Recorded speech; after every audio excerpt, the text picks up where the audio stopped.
ওর মধ্যে আল্লাহ তার জ্ঞান খুলে দিয়ে তার মুখ থেকে প্রশ্ন উত্তর বের করবেন।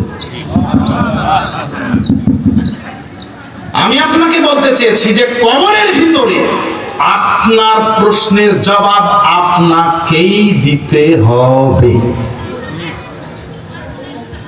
আচ্ছা, এবারে আপনার প্রশ্নোত্তরের উপর নির্ভর করবে আপনার কবরের বারজাখী জীবনের আরামায়েশ। আপনি সব প্রশ্নের ঠিক উত্তর দিয়েছেন, আল্লাহ বলবেন একদম আরশে আজিম থেকে কি বলবেন? আনসাদিকা আব্দি, আমার বান্দা ঠিক বলেছে। ফাবরিসুহু মিনাল জান্নাহ ওয়ালবিসুহু মিনাল জান্নাহ আফতাহু লাহু বাবান ইলাল জান্নাহ। জান্নাত থেকে ওর জন্য পোশাক নিয়ে যাও, জান্নাত থেকে ওর জন্য বিছানা নিয়ে যাও, জান্নাত থেকে সুরঙ্গি টানেল দরজা গেট ওর কবর পর্যন্ত নিয়ে যাও।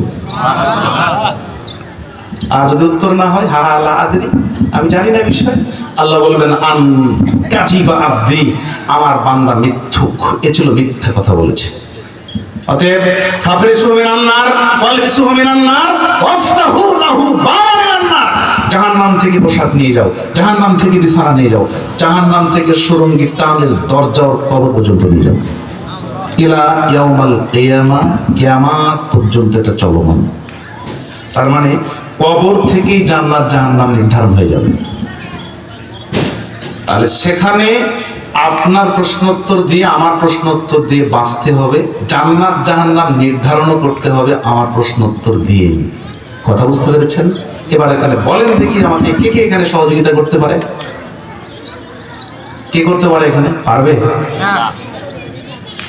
এবার কিয়ামতের মাঠে উঠলেন, কিয়ামা হয়ে গেল প্রথম পর্ব, দ্বিতীয় পর্ব।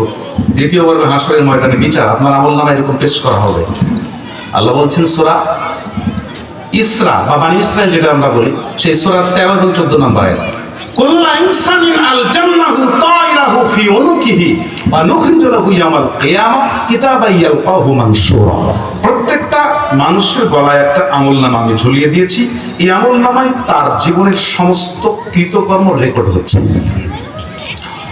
ওয়া নুখরিজু লাহু ইয়াওমাল কিয়ামা, কিয়ামার মাঠে এই কিতাব আমি বের করব। কিতাবাই ইয়ালকাহু মানশুরা, এটা হবে এমনই কিতাব যে কিতাবের ছোট বড় সব কিছু সে ঝকঝকে টকটকে দেখবে।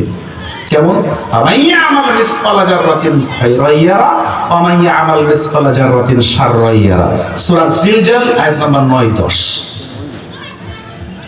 অনুপরিমাণ যারা পরিমাণ কোনো ভালো কর্ম করলে সে তার আমলনামায় দেখতে পাবে, অনুপরিমাণ খারাপ কর্ম করলে তাও সে তার আমলনামায় দেখতে পাবে।